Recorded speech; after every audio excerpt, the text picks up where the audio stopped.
Olá, tudo bem? Meu nome é José Fernandes da Silva Neto e o curso Engenharia Mecânica. Minha orientadora é a Carla Palma. O tema do meu trabalho é a análise de mecanismos de falhas em mancais de rolamentos. Vamos lá então, começar. Bom, nesse contexto industrial que o mercado se encontra hoje em dia, o ambiente de competitividade no mercado exige com que as empresas tenham um compromisso ainda maior e contínuo no aperfeiçoamento de seus produtos e processos. A manutenção, por essa vez, ela tem como objetivo conseguir o equilíbrio entre essas atividades, como a manutenção preditiva, preventiva e corretiva dos mancais de rolamento. A manutenção preditiva ela possui técnicas para garantir a preservação e a disponibilidade operacional dos seus ativos, como a técnica de análise vibracional também pode ser utilizada para diagnósticos de defeitos em rolamentos, demonstrando como uma excelente alternativa para o auxílio no sistema de manutenção industrial, a qual permite monitorar condições nos equipamentos de forma contínua durante o seu funcionamento, com o intuito de oferecer dados para análise de como o equipamento está operando. São essas técnicas de manutenções que sofreram nos últimos 30 anos evolução de dois aspectos básicos. Primeiro, que é a complexibilidade crescente dos equipamentos e suas condições de serviços que são cada vez mais severas, e a expectativa criada em relação às consequências de eventuais falhas que nos diz respeito a impactos ao meio ambiente e aos usuários. Mowbray, em 1997, ele dividiu essa evolução em três gerações, que são a primeira geração é o conserto após a avaria, a segunda geração que é mais é, disponibilidade das instalações, vida útil dos equipamentos, que podem diminuir o impacto de custos que vem através dessa primeira geração, e a terceira geração que ela criou uma expectativa maior nas partes envolvidas a partir aí do ano 2000 em diante, ele já vem ficando mais fortalecido, que é a maior disponibilidade e confiabilidade das instalações, que vamos ver aí mais para frente também, como que isso impacta maior na vida útil dos equipamentos. Para a gente conquistar esse sucesso na manutenção preditiva esperado, a gente vai usar e buscar resultados satisfatórios com o objetivo de qualificar essa metodologia e simplificar esta análise. A gente vai partir de um valor numérico e único e através do espectro de envelope de aceleração, que é possível captar e detectar essas falhas, como podemos observar nessas imagens, que na imagem 1 a gente pode observar aqui um desgaste na pista interna do rolamento com marcas características da erosão elétrica. Já na 2 aqui ocorreu um derretimento e perda do material pela passagem da corrente elétrica, provavelmente após a abertura de um arco elétrico. Na 3, o lubrificante ele se encontra com um aspecto escuro, decorrente da descarga que sofreu elétrica e a passagem da corrente, o que queimou esse lubrificante, se esse rolamento aqui ele trabalhou depois dessa passagem elétrica, porque não é uma coisa que se vê na hora, ele obviamente foi desgastando esses rolos. E na quarta aqui, você pode perceber a pista interna do rolamento de rolos cônicos com marcas transversais desta erosão elétrica. Aqui a gente pode ver um estudo de caso que ocorreu uma erosão na pista interna de um mancal de esferas.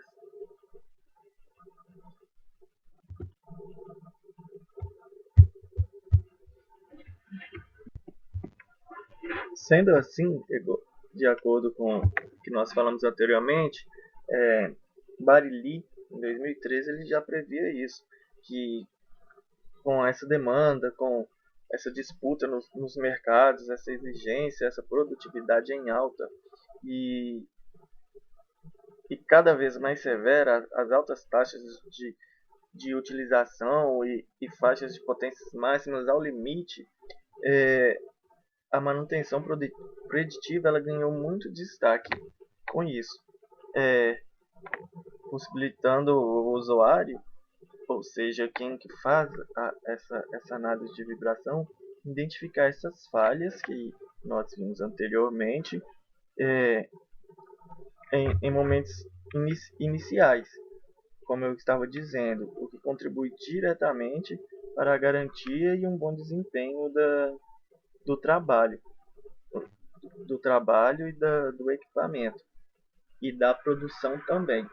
E, e ganha bastante credibilidade que quando a gente pega esta falha e acaba sendo assim visível, igual naquelas imagens que mostramos anteriormente, o cliente direto ou da, o cliente direto ele vê aquilo e começa a, a sentir mais confiança e mais firmeza nesse tipo de manutenção, que antes era duvidosa, era meio desconfiança, começa a ter uma maior credibilidade no trabalho.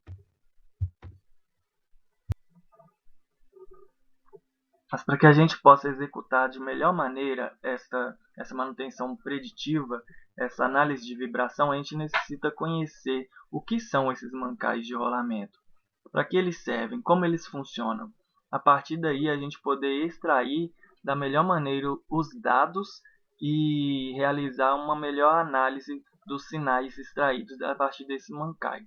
Eles servem eles são responsáveis por acoplar as partes móveis fixas de um equipamento e sustentar esse eixo e conseguir suportar a carga e as rotações.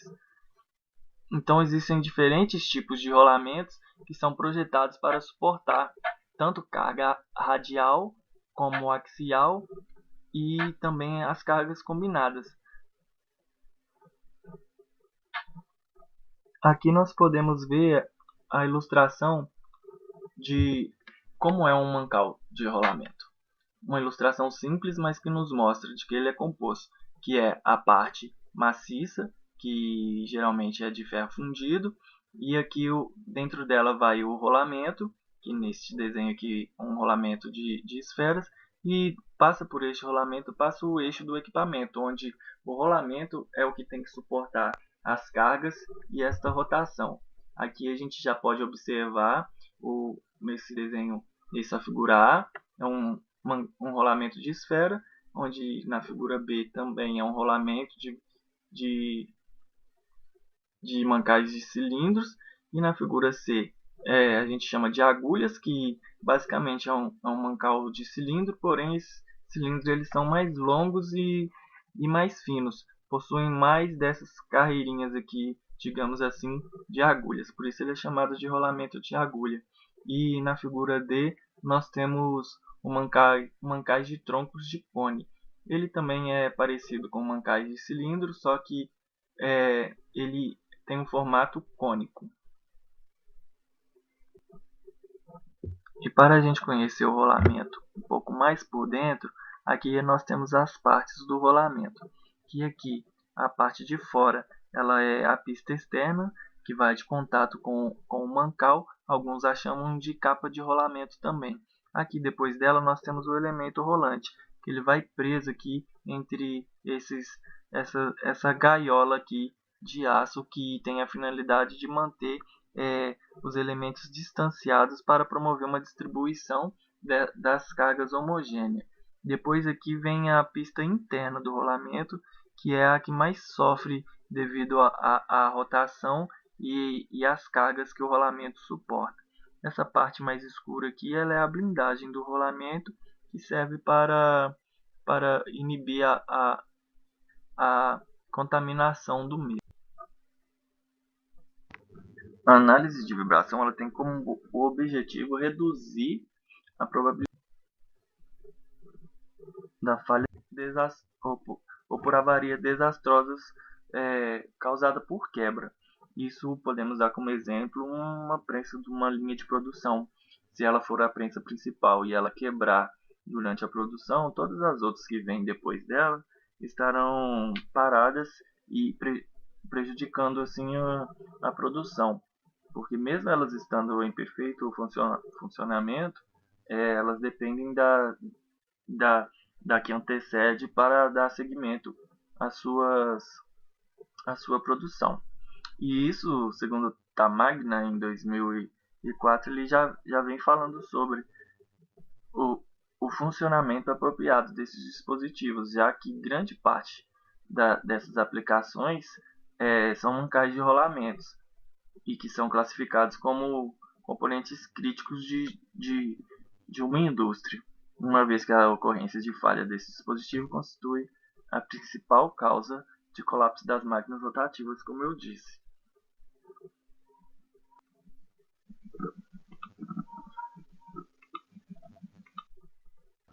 Os estágios de falha dos mancais de rolamento. Essas falhas elas não aparecem de um dia para o outro. Elas vêm, se tornam perceptíveis logo no surgimento da superfície do componente do rolamento, quando essa vibração ela acontece na frequência característica deste rolamento. E com isso ela vai desencadeando o defeito nos demais componentes do rolamento, porque uma coisa vai levando a outra e vai tornando um processo autodestrutivo, porque se tem um defeito na pista interna, por exemplo, os rolos vão passar ali por esse defeito e vai dar essa vibração na frequência e que vai danificar com o passar do tempo os rolos. E esses rolos danificados por vez vai passar também pela pista externa de certa forma e que vai acabar danificando também a pista externa.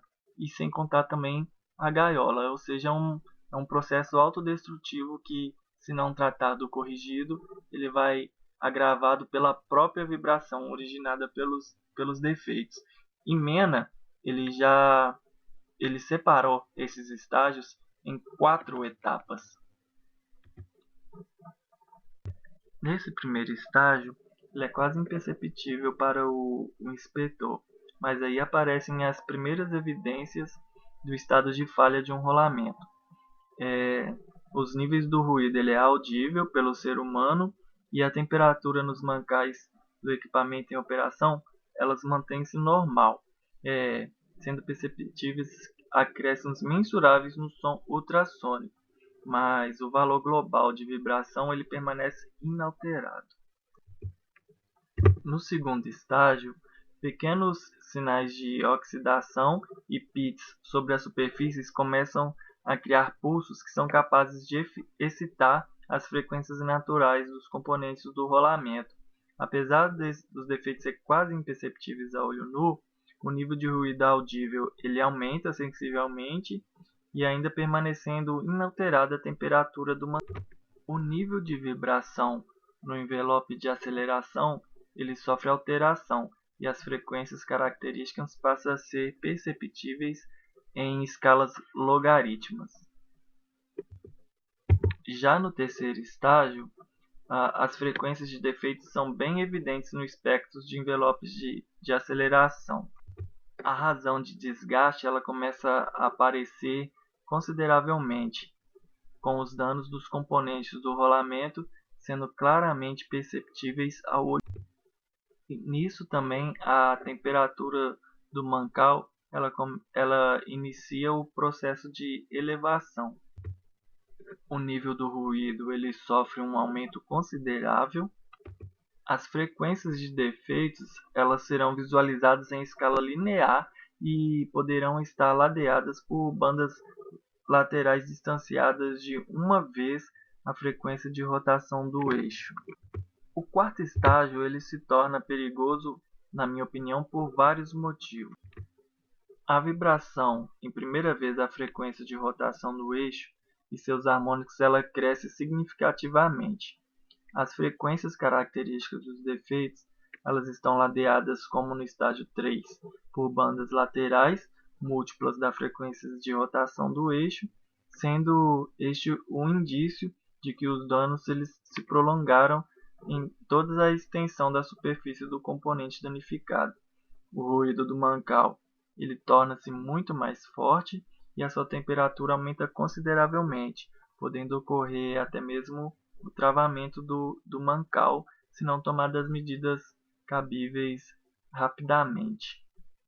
E quando está no final do estágio 4, os componentes do espectro correspondente às frequências de defeitos, em vez delas aumentarem igual tem vindo até agora, elas começam a desaparecer, sendo substituídas por uma vibração aleatória, ocupando uma larga faixa de frequências designadas como nós chamamos na área como carpete, no jargão técnico.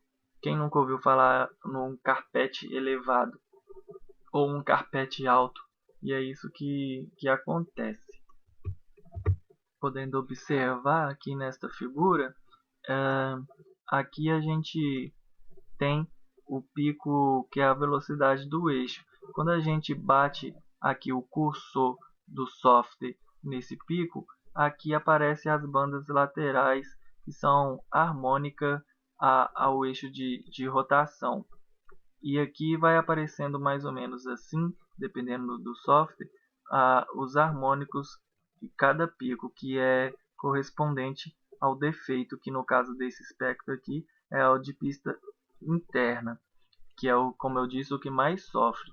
E também aparecem marcações, mais ou menos assim, de acordo com o rolamento que está no mancal, a numeração do rolamento, aparecem essas faixas guias aqui, que se baterem coincidentemente aqui nesses picos, elas mostram o defeito de rolamento característico.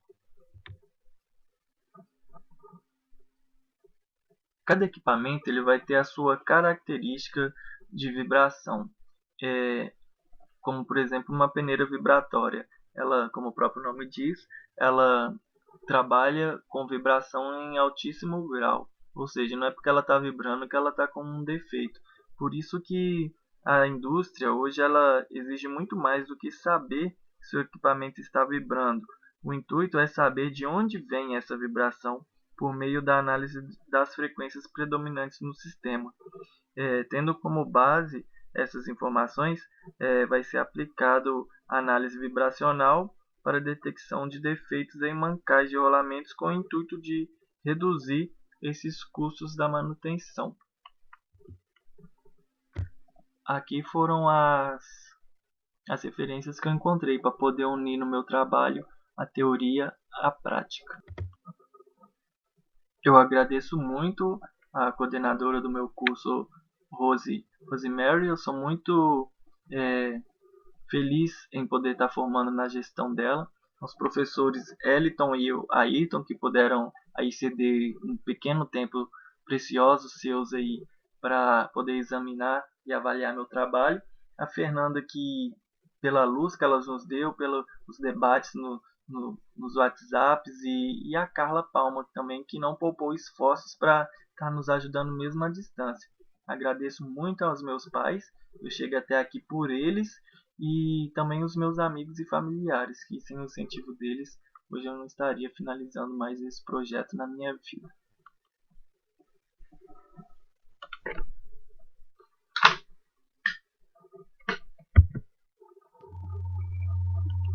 Finalizo aqui o meu trabalho, espero que tenham gostado. Muito obrigado.